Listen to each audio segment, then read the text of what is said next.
Hey Leute, Ladies and Gentlemen, herzlich willkommen hier heute aus den Soundstar Studios in München. Mein Name ist Sandra Steffel. Wir haben heute ein bisschen einen anderen Artist Talk für euch. Das seht ihr vielleicht schon an der Moderatorin.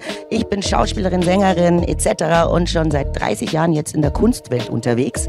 Und heute haben wir ein Münchner Original hier bei uns im Studio. Er ist Graffiti-Maler und Zeichner. Sein Name ist Martin Blumöhr. Und er hat ganz, ganz viele spannende Geschichten zu erzählen. Und ich freue mich gleich, wenn er da ist und wir ein bisschen plaudern können. Ihr vergesst nicht, den Kanal zu abonnieren, ein Like zu drücken und auch zu kommentieren, was das Zeug hält. Wir sehen uns gleich wieder mit Martin und ich freue mich drauf.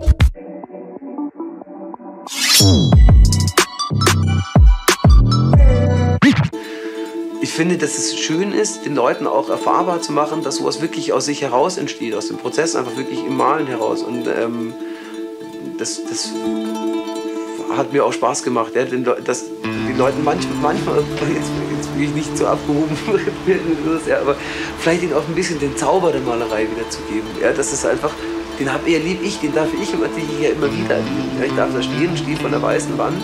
Und aus dem Nichts heraus baut sich dann auf einmal und das ist ja der Zauber, wie bei der Musik, ja, dass auf einmal diese Komposition sich über das Blatt schüttet und dann halt verschiedene Tiefen, Höhe, rauf, runter, Licht, ja, und das alles eine Rolle spielt. Und das kommt aus dem Nichts. Ja? Und dieses Nichts zu sehen als im Prozess der Entstehung, bis dann was da ist, das ist was man als Künstler, glaube ich, selber sehr schätzt und, glaube ich, was den Leuten eben auch sehr viel Spaß macht, ja? Einfach zu sehen, wie etwas voranschreitet.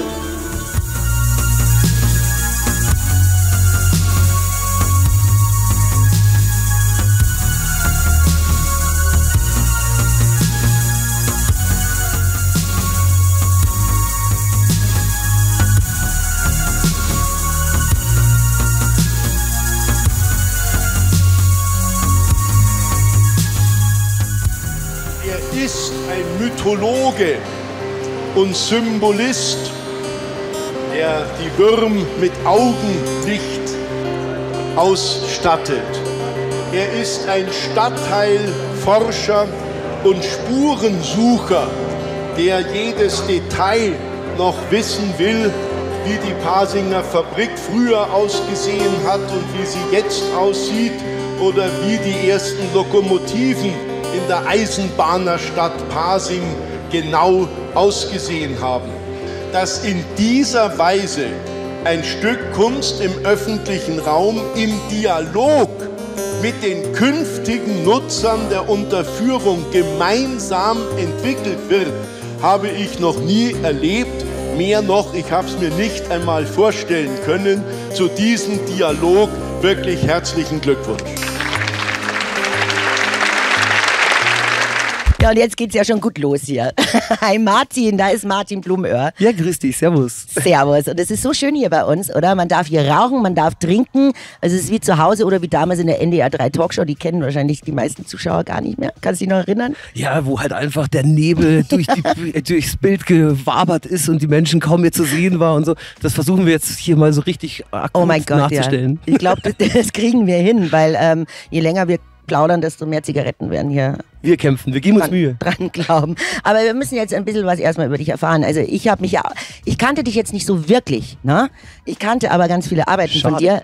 Ja, aber das kann sich jetzt ganz schnell ändern. Aber natürlich habe ich jetzt ein bisschen recherchiert und ich bin schon ganz oft auch an Sachen von dir vorbeigewandert, glaube ich. Und das ist wahnsinnig faszinierend, was du so machst. Und natürlich, wie immer die erste Frage, wenn man so ein Interview einsteigt, wie bist du denn dazu gekommen zum Graffiti? So hast du ja angefangen mit der Kunst.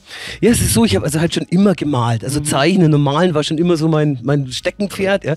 Man muss im Leben immer überall so lange warten und rumsitzen und ist dann genervt und latent habe ich dann den Stift rausgepackt und angefangen zu malen.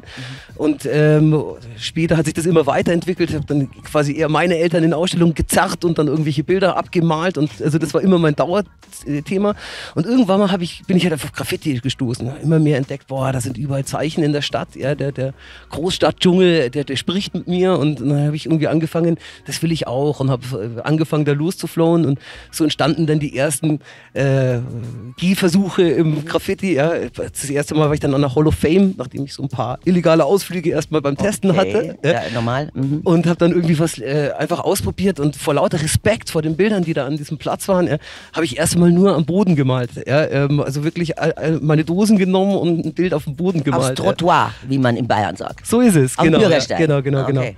Und ja, dann hat sich das natürlich irgendwie verselbstständigt, weil der ganze Malinput, den ich da vorher schon immer hatte, der ist dann eben da hineingestiegen und dann habe ich da halt einfach sehr massiv mit Malereien begonnen und auch Graffiti war dann sehr lange mein Themenhauptpunkt halt einfach. Wie alt warst du denn da? Wann ging es denn da so richtig los mit dem Graffiti? Ach, ich meine, das Interesse ging tatsächlich so mit 11 los oder sowas schon, also ziemlich früh und da ging es dann auch so in der Schule halt irgendwie am Tisch ein bisschen was rumskizzeln und sketchen und so die ersten kleinen wilden Ausflüge und und dann so mit tatsächlich ziemlich frühen Jahren habe ich dann wirklich mit dem Malen angefangen und da waren so die ersten Ausflüge. Zum Graffiti, ich meine, es gehört ja irgendwie zusammen. Ich meine, Hip-Hop, Rap, Graffiti, das war ja so, ich weiß noch damals, Grandmaster Flash und bla bla bla, es war einfach eins, ne? War das bei dir auch so? Bist du über die Musik zum Graffiti gestoßen oder umgekehrt? Über das Graffiti zum Rap oder zum Hip-Hop? Das nicht, aber ich war tatsächlich immer sehr links geprägt, also einfach schon, für mich war immer halt irgendwie dieses Problem in der Gesellschaft, reich, arm und das auch Rassismus als Thema. Ja. Ich hatte viele jugendliche Kontakte mit Jungs, die halt quasi wegen dem Bosnien-Serbien-Krieg nach Deutschland gekommen sind als Flüchtlinge und dann mit denen ich dann halt viel zu tun hatte und dadurch habe ich natürlich da hinein aus der linken Szene heraus dann halt irgendwie viel mitgenommen. Und da war Hip-Hop natürlich eine ganz prägende Sache. Ich habe auch das so erlebt, ich fand es sehr konstruktiv, was Hip-Hop gemacht hat, ja, sehr interessant. Mich hat dann wirklich auch der deutsche Rap sehr interessiert, weil da halt einfach, gerade mit Main Concept zur Hochzeit, wo ich dann eben auch halt irgendwie hineingewachsen bin, aber vor allem Too Strong, die eben auch Graffiti als Thema sehr stark in ihren Texten drin hatten, oder Anarchist Academy, die sehr stark dieses linke Spektrum irgendwie bedient haben und da auch wirklich soziale und Systemkritik hineingepackt haben. Und das war für mich halt der Spannungsbogen. Ich wollte unbedingt zum Ausdruck bringen, dass wir in einer Gesellschaft leben, die unbedingt einer Änderung bedarf. Ja, das ist ja auch ein ganz, ganz aktuelles Thema, immer noch. Ne? Und also mit dem Graffiti hast du angefangen, vorher schon immer gemalt. Ich finde es ja auch immer auch bei moderner Kunst jetzt normal, ne? Total geil, wenn ein Maler jetzt nicht nur moderne Kunst zum Beispiel macht, sondern auch ja wirklich so den Ursprung noch drauf hat. Ne? Jetzt nicht nur irgendwie Kubismus, sondern dann auch aber richtig malen kann. Und das ist ja bei dir der Fall. Das sieht man ja wahnsinnig toll in deinen Bildern. Das hat mich wahnsinnig geflasht, was du da so machst. Und hab dann ja auch irgendwie Danke. Bitte. Hab dann auch so nachgelesen, dass du dann ja wirklich an die renommierte hier nach Wien, du hast ein Stipendium gekriegt. Beim Ernst Fuchs. Und das ist ja schon jetzt mal eine Koryphäe gewesen oder ist ein großer Name. Aber wie kam es dazu? Ich meine, der ist jetzt nicht in Giesing über die Straßen gelaufen oder in Sendling oder Pasing und hat gesagt, oh, geiler Graffiti-Maler, der kommt jetzt mal hier nach Wien zu mir und ist meine rechte Hand. Wie war das denn? Nee, es ist also tatsächlich so, dass ich halt Graffiti dann gemalt habe und dann auch in intensive Themen da hineingegangen bin und auch eben in die Illegalmalerei, S-Bahn malen und halt alles, was da so drumherum anfällt und habe dann, nachdem wir mit Zügen und was eben alles so anstand, irgendwann mal leider erwischt wurden, beziehungsweise nicht direkt erwischt worden. Gott sei Dank nicht von der S-Bahn. Nee, die S-Bahn hat uns immer leben lassen, die Polizei hat dann ordentlich zugelangt halt einfach. Und dann bin ich irgendwann mal aufgewacht, im zarten Alter von 16 Jahren, meine ich war es, mit 50.000 Mark damals Schulden auf dem Rücken. Ja. Okay. Und da war so, boah, scheiße, was mache ich jetzt? Irgendwas muss der damit, geht's jetzt weiter, geht's nicht weiter? Der Soko-Chef damals, das war der Horst Ritzer. Nicht der vom Fernsehen Soko, sondern der echte Soko. Ja, der Soko-Chef Graffiti quasi, das war der Horst Ritzer damals, der meinte halt einfach, ja du, deine Sachen sind so erkennbar, was du da malst und sowas, du wirst da keine Zukunft mehr haben im illegalen Malen und ich habe dich jetzt im Auge und ich werde dich auch in Zukunft noch unter der Lupe haben, also das wird wohl nicht mehr so weitergehen können. Ja? Und mit 50.000 Mark Schulden im Sack hat man halt dann auch echt erstmal ein Gepäck, das man tragen muss. Und naja, und dann habe ich gesagt, nee, aber in dieser Nacht, nach dieser, ja, hier darf man es ja sagen, Fickung, war ich dann wirklich in der Nacht wach gelegen und habe gesagt, was mache ich, wie geht's weiter? Weil malen, das kann ich ja nicht liegen lassen, das ist ja mein Leben, ja, halt irgendwie. Und dann habe ich gesagt, ja, dann muss ich einfach neue Wege finden und mich weiter ausprobieren. Aufträge und Malerei in der Richtung habe ich schon immer gemacht und hatte da viel Widerstände. Meine Eltern waren da natürlich nicht so begeistert von brotlose Kunst und so. Ich komme aus einem relativ gesettelten Haushalt, wo die da eher Kunst. Geht doch zur Bank. Ja, genau. Das wäre doch was Schöneres und so. Ja. Und ich, nee, also das muss es sein und habe dann auch wirklich, habe auch zu Hause sehr viel Ärger gehabt. Die haben mich dann rausgeschmissen, weil sie gesagt haben, ja, also mit so jemandem schwarzes Schaf und so wollen sie nicht mehr und so. Und da musste ich mich wirklich neu erfinden und habe gesagt, nee, okay, ich muss jetzt einen ganz neuen Weg gehen, aber Kunst und Malerei muss es bleiben, das ist mein Ding. Und habe dann versucht, meine Fühler auszustrecken und habe mich über Wasser gehalten mit Auftragsmalereien und Flyer gestaltet. Ja, das ist ja schon geil, dass du dazu überhaupt kamst, ne? Ja. Zu Auftragsmalereien oder so. Oder hat dir der Chef von der Soko da vielleicht was zugeschlüsselt? Eher nicht halt irgendwie. Okay. Wobei, der hat sogar, ich weiß gar nicht, ob ich das als positiv bewerten möchte, aber der hat dann tatsächlich eine Skizze von mir bei sich aufgehängt. Ja. Das war ja auch so übel, die haben ja alle Zeichnungen, die ich gemacht hatte damals, haben sie mir dann alle geklaut, ja, und und ich hätte sie zurückbekommen können, aber das wäre ja ein ganz schlechtes Zeichen gewesen, dass ich wieder in Begriff bin, wieder weitermachen zu wollen und es nicht. Die wollten die wahrscheinlich nur behalten, dass wenn du mal irgendwie dann irgendwann der große Künstler bist, dann können sie es verkaufen. Das ist eine Wertanlage inzwischen. Also ich habe ihnen aber am Ende dann doch die meisten wieder abspenstig gemacht, bin dann irgendwie dann in Nachgesprächen, die es dann immer wieder gab, irgendwann mal da hingekommen und habe sie mir dann doch eingesammelt, zumindest die meisten.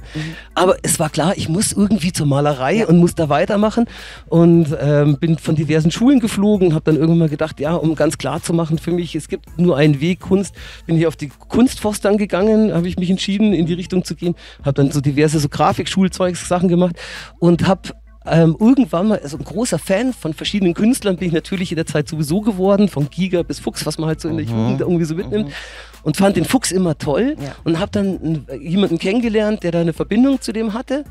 Und dann habe ich gesagt, du, können wir da nicht irgendwie mal hinlaufen irgendwie? Und dann gesagt, ja klar, machen wir das doch mal. Und also, du seid da hingelaufen nach Wien? Nee, Monaco war das sogar halt in auch. In Monaco? Ja, also ganz so der Jakobsweg nach Monaco. Richtig interessant, weil wir halt verlottert, so ein bisschen Punk-ähnliche Gestalten, dann auf einmal in Monaco, wo überall diese roten Teppiche rumliegen, und die hinter uns hergekehrt haben, wenn wir irgendwo rumgelaufen sind. Aber so sind wir einfach zum Atelier gegangen und haben uns da hingestellt. Ich hatte ein Sketchbook dabei und wir haben da 2 Tage irgendwie vor dem Atelier gelümmelt und gewartet und tatsächlich hatten wir Glück, der kam dann da irgendwann mal an und dann gesagt, was ist denn das? Was macht ihr denn hier? Und ja, wir sind einfach interessiert und er kannte ja, wie gesagt, also die sind verwandt und hat gesagt, ja, dann kommt's mal rein jetzt halt irgendwie. Und dann haben wir da die Skizzen gezeigt und er war sehr angetan von meinen Arbeiten und ja, das taugt ihm auch, was ich da mache und hat mich, was ich als große Ehre empfunden habe, auch für mich so in Hinsicht des Selbstvertrauens, dann wirklich an seinen Bildern ein bisschen malen lassen, also gleich ins kalte Wasser. Ja. Und gleich eine Gänsehaut, das ist ja schon krass, total oder? geil. Also man steht da vor so Meisterwerken, also für mich sind es einfach wirklich tolle Werke, die er macht und durfte dann halt da quasi irgendwie erst mal so kleine Teilaspekte mit hineinmalen und das ist sehr gut gelaufen, aber nach einer Woche hat er gesagt, du bist ja noch nicht schon mal volljährig, eine Woche, jetzt... Wie alt warst du da? Ich meine 17 oder 16, okay. 17 also oder so. noch, Hat er gemeint, jetzt erstmal wieder zurück, sind wir heute auch wieder zurückgefahren. Da bin ich an die Kunstakademie gekommen, weil ich halt auch da den Weg weitersuchen musste. Auch schwierig, weil ich halt, wie gesagt, mit den schlechten Schulkarrieren, musste ich durch so eine Sonderprüfung, dass ich da überhaupt genommen werde. Und das haben sie aber auch gemacht. Und da war ich dann aber an der Akademie auch nicht so richtig happy, weil ich mir das so vorgestellt habe, geil, da sind jetzt lauter Künstler und wir arbeiten alle zusammen daran, dass wir jetzt den Kunstbegriff neu aufstellen. Und da war sehr viel Konkurrenzkampf gegeneinander. Der Prof, wirklich ein toller Maler selber, der Markus Oehlen, einer von den Fluxusbewegungen, also von den jungen Wilden damals aus den 80ern. Toller Maler eigentlich, aber menschlich teilweise auch ein bisschen schräg drauf. Hat da auch hineingepeitscht. Das war also keine gute Stimmung irgendwie und nicht so, wie ich es mir vorgestellt hatte. Und da kam ja dann halt plötzlich irgendwann mal ein Anruf aus Wien. Ja, hier ist der Ernst, ich hab was? Ja, und er meint so, ja, du, ich habe deine Skizzen da noch im Blick. Ich suche einen neuen Assistenten. Ich würde dich gerne erstmal so als Schüler mal ausprobieren. Hättest du mal Bock, dass du da kommst und irgendwo mitmalst? Und dann habe ich gesagt, ja, also ich habe wirklich natürlich überlegt, war Akademie dann einfach gleich schmeißen, aber es war keine lange Überlegung. Sehr logisch, mache ich.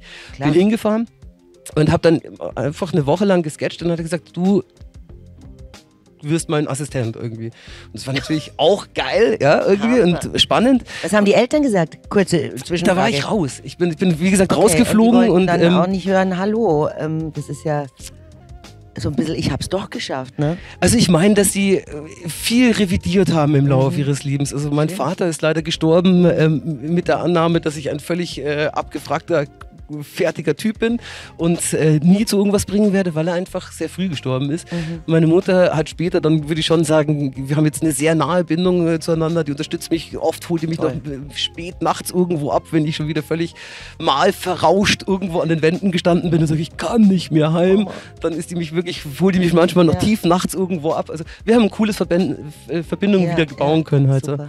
Genau. Ja, und dann warst du da wie lang beim Herrn Fuchs? Genau, das hat sich dann wirklich gleich so hingezogen, dass mir ein Jahr war ich dann dort und wir sind dann rumgezogen bei seinen vielen verschiedenen Stationen. Der malt ja diverse in verschiedenen Ateliers, in Wien hat er was, in Monaco. Und du hast ja immer mit? Genau, bin ich immer mitgefahren und hab dann immer halt irgendwie, da sind dann auch so ein paar andere, die noch mitmachen, war ich dann auch wirklich immer so ein bisschen so der Vormaler und habe ein bisschen mit eingewiesen, wenn er nicht da war und habe da selber auch natürlich viel lernen können, weil ich nochmal in die Altmeistertechnik so, der malt ja Mischtechnik, ja, mit Öl und Tempera, viel reinblicken konnte und über den technischen Aufbau auch was gelernt habe.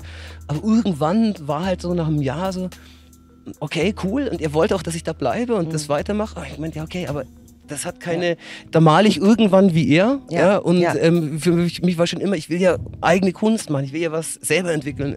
Und dann habe ich gesagt, du Ernst, das nimmst du mir nicht böse, aber das ziehe ich nicht auf ewig durch. Und dann habe ich glaube, es waren noch 2 Monate, sowas habe ich weitergemacht und bin dann halt nach München.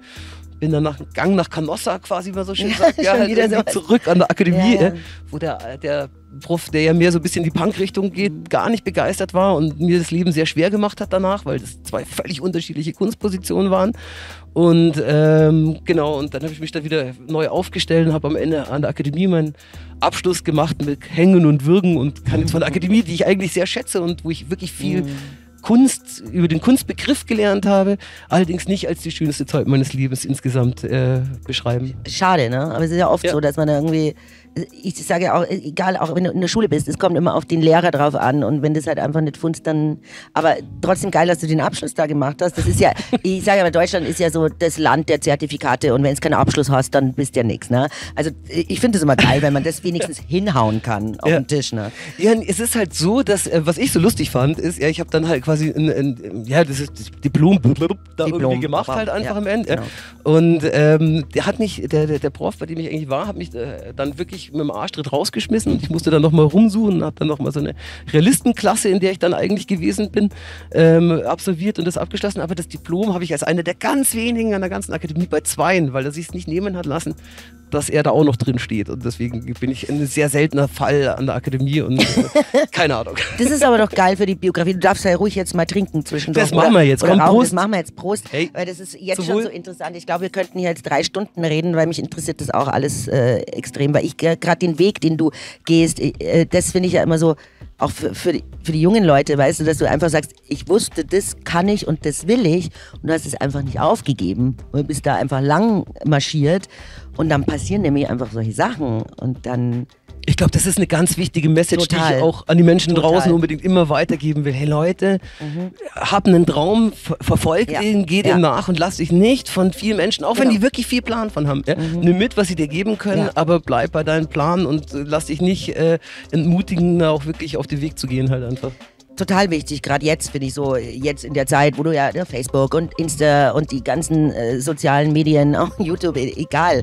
Es gibt ja immer Leute, die dir reinreden oder haten oder und man muss da echt bei sich bleiben, ne? Und da gerade aus Das stimmt, oder halt sich einfach irgendwo sagen, hey, ich beiß mich da fest, weil ich weiß, das ist in mir drin und das muss da raus und dafür bin ich irgendwie mit meiner Mission auf der Welt und ich muss auch ganz ehrlich sagen, ich habe halt auch relativ wüste Jahre hinter mir in der Zeit. Ich habe auch wirklich viel experimentiert, weil das ja künstlerlastig ist. Ja, es ist einfach so, aber es gehört ja auch. Das alles aussprechen. Nee, muss man nicht aussprechen. Ich glaube, da kann sich jeder vorstellen, was man damit meint. Aber ich denke, das ist auch so ein Ding von Künstlern einfach, dass man ja manchmal in Sphären geht, unbedingt. Die einen einfach öffnen auch, ne? Und so ein bisschen andere Synapsen einfach aufmachen. Richtig. Oder den Verstand halt in verschiedene Richtungen leiten, auch weit hinaus schwimmen. Das soll jetzt nicht irgendwie anleiten, aber ja, da sind wir schon als Künstler so ein bisschen prädestiniert. Aber auch zum Fallen affin. sind wir prädestiniert leider halt. Ja, eben. Und dann fällt man oft weit. Also wenn man aber da die Balance schafft und du warst auch krank eine Weile, habe ich irgendwie gelesen, das war dann so eine Stufe, wo du dann im Atelier dann viel saß, oder was hast du da gemacht? Was war los? Das war tatsächlich erst nach diesen Phasen, weil dazwischen ist mein Sohn auf die Welt gekommen und das war bei mir so ein bisschen, also dieses unstete, wirklich wild durch die Gegend schießende hat sich eher mit meinem Sohn eingestellt. Ja, ganz oft so. Ja, genau. Ganz oft so. Das ist ja auch die Angst, die man davor hat. Ja, ein Kind kriegen und da muss ich mein Leben völlig auf den Kopf stellen, alles ganz anders und sowas. Und ich hatte mega Lust drauf. Ich habe eigentlich immer mega Lust auf die Herausforderungen, die mir das Leben so stellt. Und es sind ja keine Stolpersteine, sind ja immer irgendwie neue Missionen, die man da so irgendwie mitkriegt. Und genau, und insofern war das eher so der Weg dann da raus. Irgendwie, was ich wichtig finde, ist, die Malerei hat mir halt mega geholfen in den harten Phasen im Leben. Ja, und das ist auch was, warum ich jetzt meine Malerei so mache, mit Interaktion mit anderen Menschen.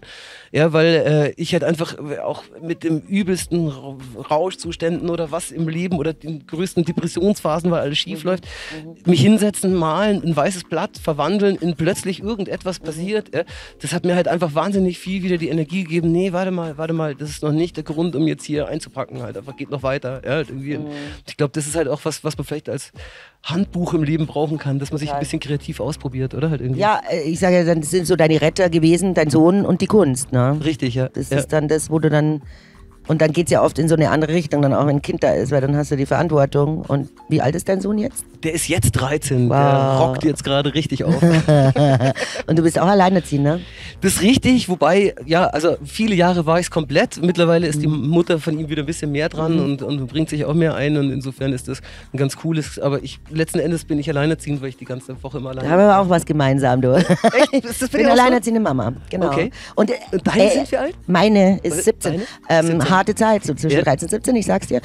Kommt der so nach dir? Hat er auch das Ventil jetzt irgendwie in der Musik oder in der Kunst oder irgendwie kommt er nach Papa? Weil manchmal gehen ja die Kinder dann plötzlich, die werden ja dann so Spießer, sag ich jetzt mal, wenn die Eltern so ein bisschen crazy sind. Immer so eine Art Kontrastprogramm meinst du? Ja, voll, weil die können ja gegen uns nicht rebellieren. Ich denke immer so, weißt du, euch schon gesehen, euch schon gemacht und dann werden sie halt Rebellen, indem sie total FDP spießig sind. Ja, oder was weiß ich, oder einfach sagen, nee, also das finde ich jetzt nicht okay. Und so, ich weiß es nicht. Nee, also er ist, was die Malerei und die Kunst angeht, das Malen ist für ihn halt wahnsinnig besetzt. Ja?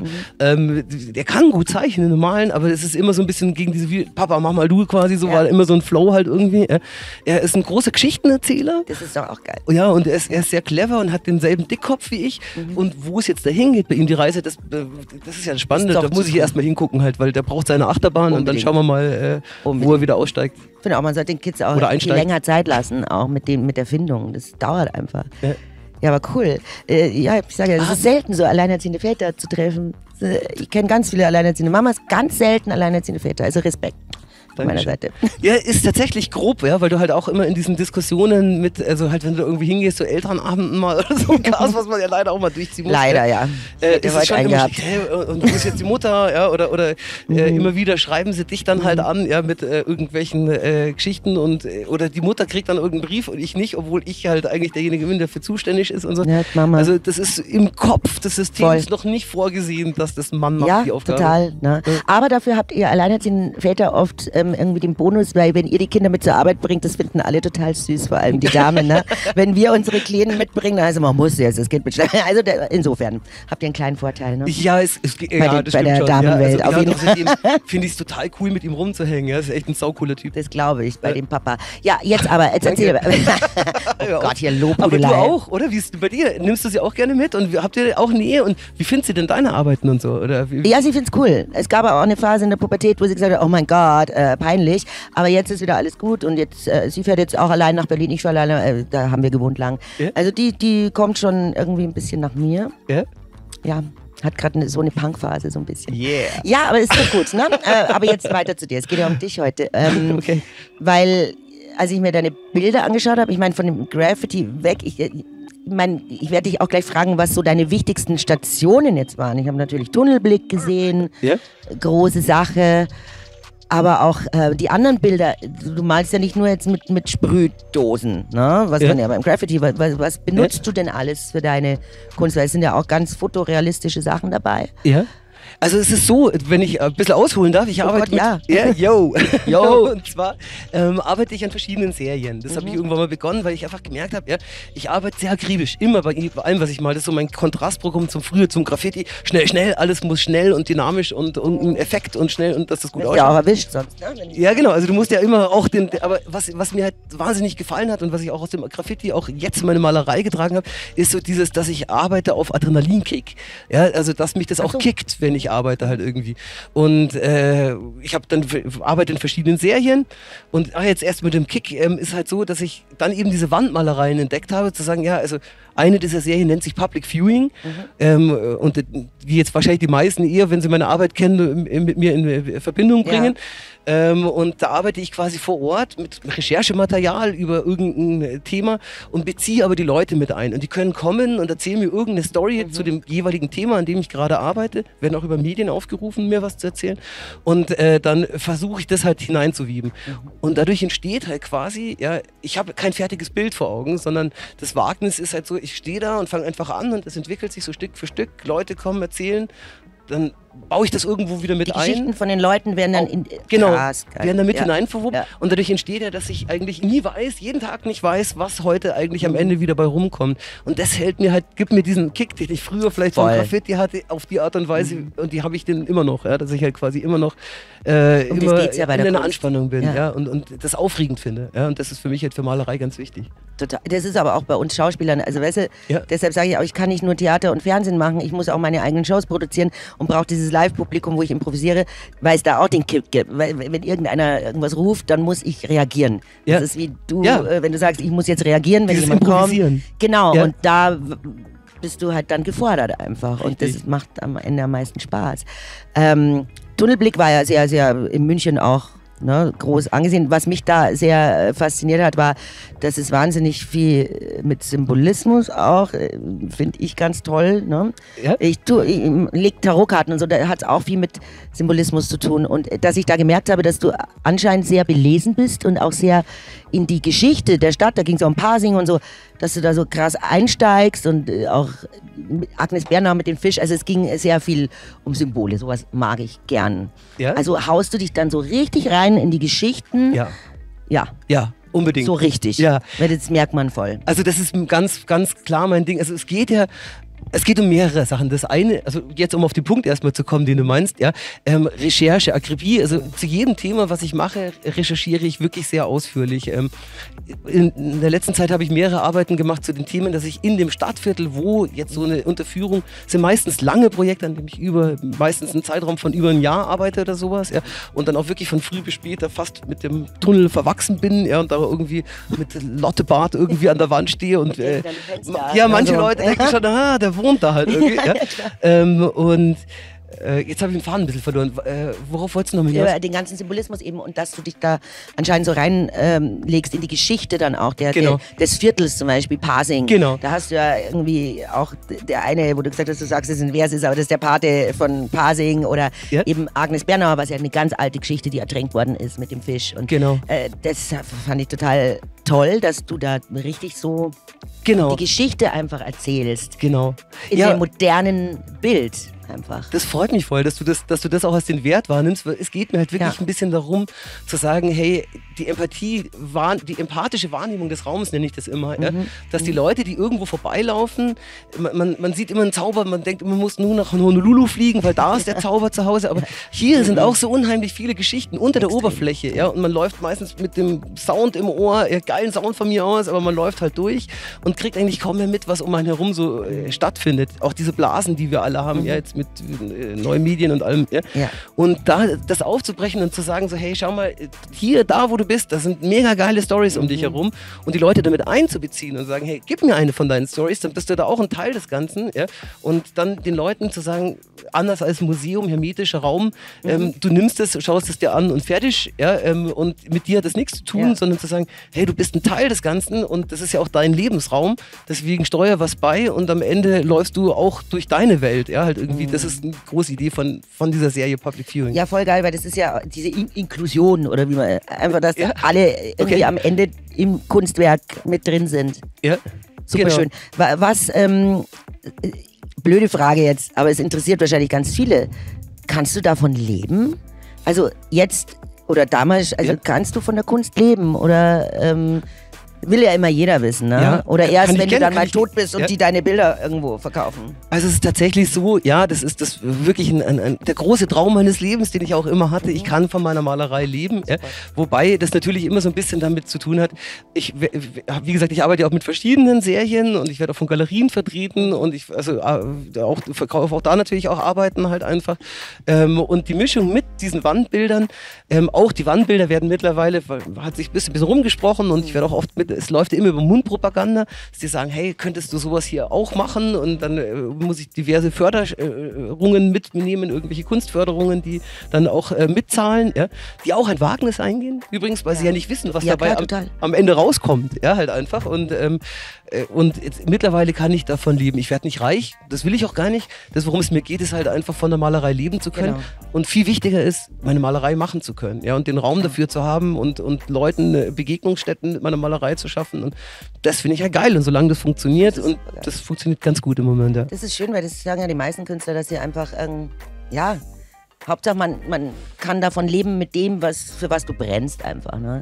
Aber es ist ja auch so, ich meine jetzt auch wie bei, zum Beispiel, was war denn damals mit Bands, die halt im Untergrund waren, wie bei Graffiti-Künstlern wahrscheinlich auch. Yeah. Und da wirst du gefeiert, natürlich vom Underground und bist nicht Mainstream. Und wenn du dann aber rüberrutscht in den Mainstream, ich habe es damals erlebt mit den Ärzten oder sowas jetzt in der Punkrock-Szene, dass du dann absolut gehasst wirst wiederum von den anderen Punkern. Jetzt denke ich mir, ist es vielleicht bei den Graffiti-Künstlern dann auch so, wenn es dann heißt, oh, der arbeitet jetzt für die Stadt und macht da irgendwie... Ah ja, okay. Ich arbeite nicht für die Stadt. Oder du machst halt für Firmen oder für große Konzerne irgendwie... Nee, ist nicht so. Also wenn ich ganz kurz ausholen darf. Ja. Ich sehe es, also erstens mache ich, das ist mir schon ganz wichtig, das sind frei, weil das ganz oft kommt, machst eine Auftragsarbeit und so. Nee, mache ich nicht. Ich mache Kunstprojekte im öffentlichen Raum und ich mache da wirklich genau das, was ich machen will. Wie gesagt, die wissen ja nicht einmal, was ich am Ende male. Die sagen nicht, wir wollen da das Logo drin haben oder das oder das. Das wird versucht. Das wird lustigerweise öfter versucht. Genau, ja, das ist dann so, hey, komm, wir haben dich gefördert, jetzt schreibst du aber nicht auch riesengroß das hier. Nein, es ist ein Kunstprojekt und ich muss ja auch nicht, wenn ich eine Bronze als Künstler im öffentlichen Raum ausstelle, dann hier hinten das Logo draufkleben, ja, halt einfach. Und das sehe ich bei den Bildern genauso. Da halte ich die schon fern davon. Die meisten Maler, die halt, jeder, der Graffiti macht, auch der jetzt, sag ich mal, wild unterwegs ist gerade halt einfach, die haben ja auch Bock auf Malen, und denen taugt ja Malerei. Und die sehen, glaube ich, schon meistens, also auch wenn ich mit denen im Gespräch bin, mal oft auch spät nachts noch irgendwie eine Unterführung, dann kommen welche vorbei irgendwie, Damen und Herren, und die kennen ja auch noch genügend, die haben irgendwie schon, ich würde es jetzt nicht Respekt nehmen, sondern die haben Bock auf diese Malerei, weil die auch wissen, da steckt echt extrem viel Scheiß drin und Arbeit und da reißt sich einer echt den Arsch auf. Ja. Und das ist ja auch skurril und Mainstream würde ich es auch nicht nennen, weil ich glaube, für das wirkliche Mainstream langt es nicht, weil dafür ist es zu schräg. Du weißt, was ich meine, aber halt, wenn man dann so plötzlich aufsteigt, ne? Ich habe das halt bei Bands oft erlebt, dass dann plötzlich die kommen, die früheren Fans und sagen, ihr seid jetzt nicht mehr das, was wir wollten. Ne? So. Dafür bin ich und da dachte ich, vielleicht geht es in der Malerei auch so. Da bin ich zu wenig in der Szene noch involviert. Also ich weiß es nicht genau, wie da so die Geister so spielen. Normalerweise erlebe ich immer von den meisten Malern und auch Graffiti-Kollegen und sowas eigentlich immer so, dass sie immer meinen, es ist echt spannend, ich habe das gesehen und das gesehen. Natürlich gibt es auch die Neider, es gibt natürlich auch Stressbolzen. Neid, ne? Ja. Seltsam halt irgendwie manchmal, weil für mich war es damals immer so, wenn ich irgendwo ein Bild gesehen habe und da setzt einer sich mega rein und kniet da am Boden rum und robbt und malt stundenlang in so ein Bild, hätte ich nie kaputt gemacht. Ja. Das ist bei mir auch Gott sei Dank ganz selten der Fall, aber natürlich gibt es solche Trotteln auch. Ja, die gibt es immer. Ja. Und ich glaube immer mehr. Ab und zu. Aber das ist toll, dass du ja dann trotzdem anerkannt wirst mit dem, was du willst, dich nicht verbiegen musst. Und das ist ja eigentlich das Wichtigste. Ich meine, ich kenne das. Ich muss mich auch oft verbiegen weißt du, einfach um zu leben. Macht man das manchmal. Aber ich finde es immer schön, dann auch wieder zurückzukommen, quasi zu den Schuster, geh wieder zurück zu deinen Leisten. Ne? Dann macht man was Großes und sagt, ja, okay, dafür kann ich mir jetzt wieder leisten, meinen Scheiß zu machen, der mir Spaß macht. Mhm. Ja, super schön. Aber jetzt bleiben wir dann nicht in der Vergangenheit hängen, weil was ist denn jetzt geplant? Wo kann man denn deine Sachen sehen im Moment? Also ich habe ja schon was gehört, da werde ich gleich auch morgen mal hinpilgern. Ja? Ja, ich wohne ja in Giesing und habe gehört, da ist in Giesing jetzt gerade was los. Was machst du da? Stimmt, da habe ich jetzt das letzte größere Projekt, an dem ich gearbeitet habe, war ein wirklich wildes Projekt. Ich hole da auch nochmal kurz aus. Und zwar geht es ja eben in dieser Serie darum, dass eben Leute, wie ich es erklärt habe, eben reinkommen können und sich auch mit beteiligen. Und manchmal gehe ich da auch noch einen Schritt weiter und lasse dann auch Leute die malen dann eigene Skizzen in Workshops von mir. Ich nenne es Gedankenskulpturen-Workshops. Und die malen dann irgendwelche Skizzen zu einem Thema selber. Immer sehr fantasielastig. Ich möchte nicht, dass das so langweilige, sondern dass das wirklich versucht, sie ja zu kicken, dass sie halt was aus sich rausholen. Und diese Skizzen nehmen wir dann und ich gehe mit ihnen zusammen an die Wand und die malen das dann selber an der Wand mit meiner Anleitung, dass ich ihnen so einen plastischen Aufbau erkläre und ein bisschen die eine Textur gebe, nehmen sie mit. Und in Giesing, das Projekt, was du jetzt gemeint hast, das ist das Chiemgaustraße, ne? Richtig, ja, ist das Kunstprojekt Permanus heißt das, war wirklich was ganz Besonderes, weil ich habe hier schon viele Sachen gemacht mit Schulen oder mit der Psychiatrie, ja, was auch echt spannend war, aber in dem Fall waren es halt körperlich Behinderte, also körperlich und geistig Beeinträchtigte heißt es ja richtig, und die haben dann quasi auch Skizzen selber gemalt unter meiner Anleitung in ihren eigenen, aber das ist das Wichtige, freien Ideen. Ja, sie machen ihre Entwürfe und es waren 60 Teilnehmer und 15 von denen durften dann selber mit mir auf Gerüst und Sicherheitsgurt oben, das ist ein 20 Meter hohes Bild, ja, da oben selber ihre Sachen umsetzen. Ja, und die anderen 45, die da noch dabei waren, denen ihre Entwürfe habe ich dann quasi so, wie sie gemalt haben, ebenso interpretiert und reingemalt hat einfach. Und so ist dann insgesamt eine riesige Blume entstanden, die in den Giesinger Himmel hineinwächst und so ein bisschen für Toleranz und Diversität stehen soll, eine Regenbogenblume, ja, weil das ist auch, da sieht man auch, dass das spontan entsteht.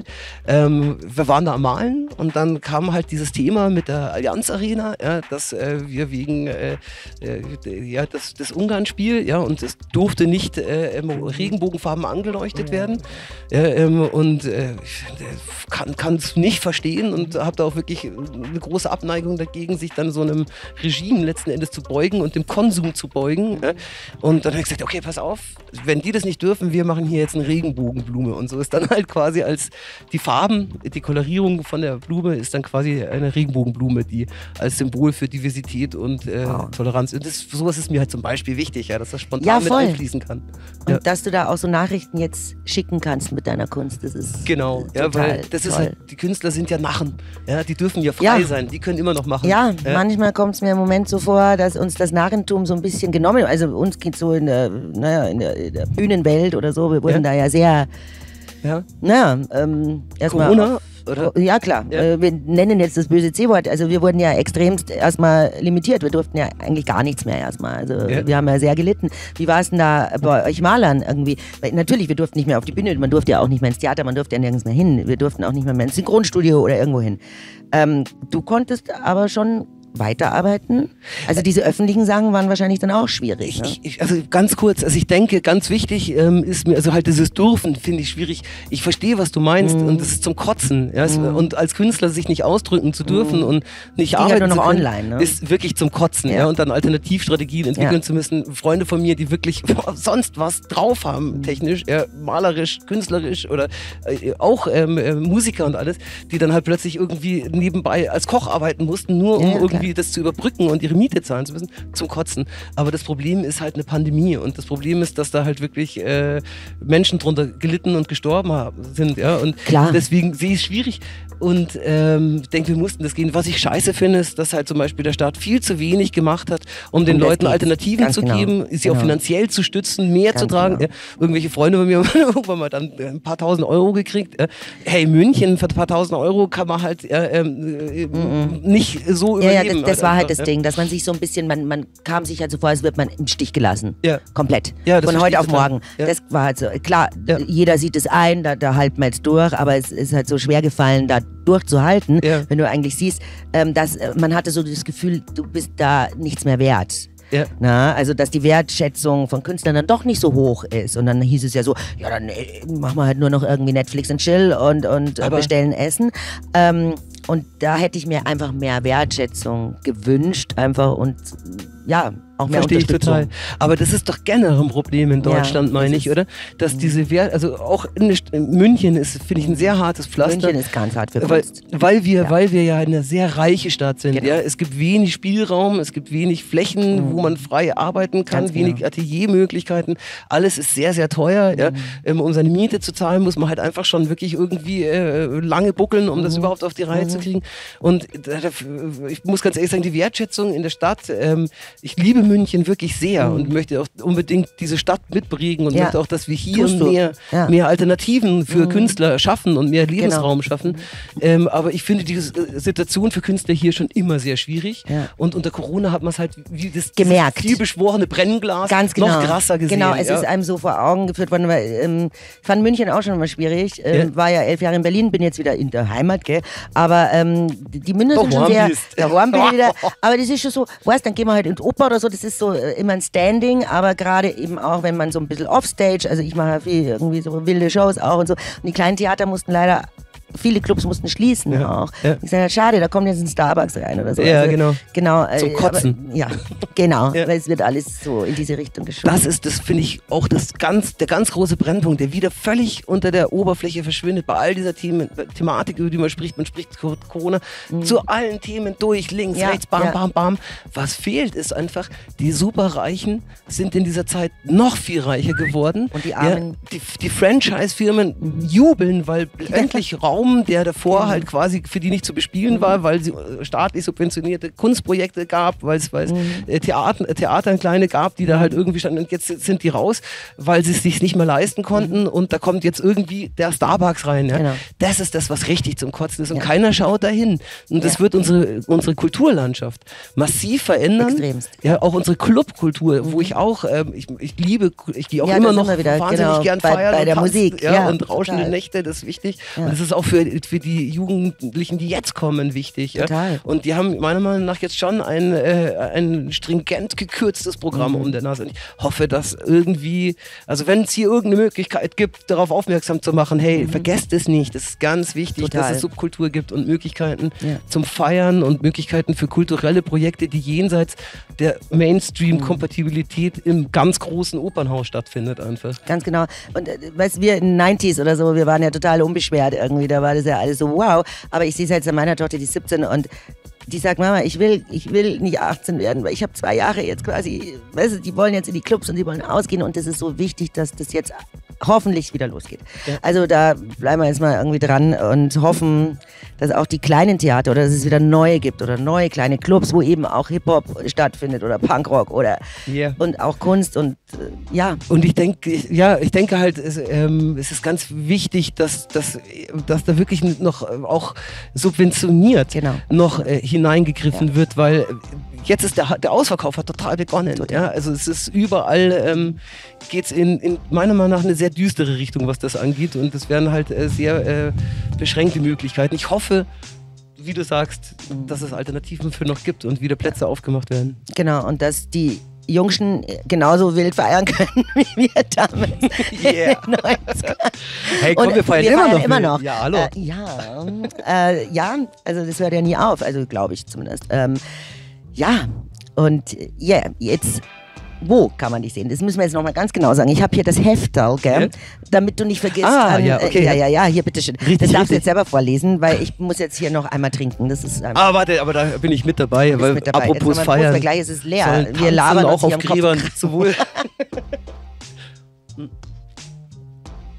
Weil jetzt muss man da natürlich hin und sich die Regenbogenblume so richtig reinziehen. Direkt anschauen. Unbedingt. Ja. Also ich arbeite direkt im Moment immer noch, weil ich trotze immer den kalten Temperaturen so viel und so lange wie möglich noch Stunden ab, die ich dann noch malen kann. Weil wie gesagt, ich bin ja wirklich malversessen bis zum geht nicht mehr. Arbeite ich im Moment am Projekt Kaninchenbau, das ist am Lerchenauer See, da entsteht gerade noch was. Solange es geht, wird nächstes Jahr, hoffe ich, dann auch mal fertig werden, wenn es denn die Temperaturen und meine Fingerchen zulassen. Und nächstes Jahr gibt es, übrigens nochmal, um das blöde C-Wort Corona aufzubringen, nach 2-jähriger Verschiebung, um zu treffen, oft das Oktoberfest trifft. Yeah, das glaube ich nicht. Schauen wir mal. Die Hoffnung stirbt zuletzt. Nee, gibt es meine Ausstellung im Künstlerhaus. Sehr geil. Auf die ich wirklich schon sehr lange hingefiebert habe. Hier, Künstler Lehmbach. Genau, das ist am Stachus, im Künstlerhaus. Genau. Super. Und das muss ich selber nachschauen, weil ich bin mit Terminen und Zahlen. Sehr schönes Haus. Yeah. Ja. Und es ist eine tolle Möglichkeit, wirklich schön. Und das Tolle ist, es ist ja ein freies Haus. Ja? Im Unterschied zu den meisten Galerien, bei denen ich ausstelle oder mit denen ich irgendwie zusammenarbeite oder für Projekträume, ist es meistens so, dass die immer sagen, wir nehmen 1 oder 2 Serien von dir und stellen die da aus, weil das andere überfordert die Menschen. Das ist gar nicht meine Meinung. Meine Meinung ist, hau rein. Zeig viel. Das ist ja gut, wenn das ein bisschen anstrengt, ja, und man sich vielleicht ein bisschen überlegt, was ist das denn alles? Ja, und nochmal kommt. Weißt du, wenn es dich beim ersten Mal überfordert, dann gehst du halt nochmal hin. Ja. Finde ich total geil und sagst, jetzt konzentriere ich mich mal auf die anderen Sachen. Ne? Ja. Schön, der Gedanke, genau. Ja. Und dann lassen die das dort zu. Ja? Die haben einfach gesagt, mach das so, wie du dir das vorstellst. Also ich habe da wirklich die Narrenfreiheit, die vorhin beschriebene. Genau. Und da werden also wirklich meine Wandarbeiten schön repräsentiert werden. Man kann wirklich so über die letzte Jahrzehnte, die mich eben solche Projekte gemacht haben, die verschiedenen Sachen anschauen und ein bisschen auch Erklärungen ein bisschen dazu, dass man versteht, wie das alles so funktioniert. Es werden meine anderen Serien, an denen ich arbeite, gezeigt werden. Und das Ganze ist am 18.05. Ist die Vernissage um 19 Uhr im Künstlerhaus und geht dann vom 19.05. bis zum 16.07. Und da würde ich wirklich gerne alle einladen. Da gibt es bestimmt auch coole Live-Musik. Ich mal auch live dann währenddessen da immer mal wieder und kommt gerne vorbei. Schaut es an. Ich komme auf jeden Fall vorbei. Yeah. Ja, aber hallo, ausgemacht. Es geht auch noch hier, das ist mein Geburtstagsmonat, also da muss ich kommen. Sag doch nochmal schnell, wo findet man alle deine Termine, deine Webseite? Es gibt die Internetseite, die heißt martin-blumöhr.de. Vorhin wurde ich gerade noch bekrittelt, die ist nicht übermäßig gut gepflegt. Sag's, haus raus. Ist aber wahr, muss ich ganz kurz erklären. Ich bin tatsächlich Künstler im Sinne von Vollblutmaler, malen, ja, und voll in der Obsession. Genau, so Internetseiten. Ich habe Kollegen, die mir das immer ein bisschen basteln und die muss ich aber immer nerven. Und ja, das ist uns dann immer so unangenehm. So. Kannst du mal dabei sagen, bitte, die Seite bitte. Aber man findet es auf jeden Fall. Genau, da findet man auf jeden Fall Infos. Und da wird bestimmt diese Ausstellung wird auf jeden Fall nochmal drinstehen. Und wer Bock hat, kann da nochmal nachlesen. Super. Das merkt man uns auf jeden Fall. Ich glaube, wir müssen jetzt aufhören, weil sonst hören wir nie auf. Was schade ist, weil wir sind gerade so gut drauf. Aber wir können ja noch ein bisschen weiter hier trinken oder vielleicht machen wir dann das nächste Mal eine Extended Version. Die Midnight Show. Politisch finde ich noch interessant. Sollten wir nicht noch einen politischen Aspekt aufmachen? Halt irgendwie? Heute noch. Ja? Den machen wir beim nächsten Mal auf. Machen wir beim nächsten Mal auf. Weil sonst gut, aber wir ganz 2 kurz, Stunden ein Wort so. muss ich unbedingt noch kurz loswerden. Fuck AfD. Yes, das auf jeden Fall. Okay, gut, das war einfach noch wichtig. Von mir auch. Fucking hell. Und überhaupt. Oli, oli. Und überhaupt. Ole, ole. Martin, es war mir ein, wie sagt man, ein Eisschlecken. Nein.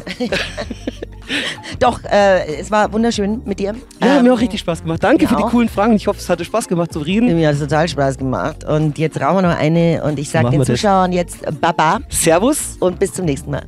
Ciao, ciao. Dankeschön. Danke.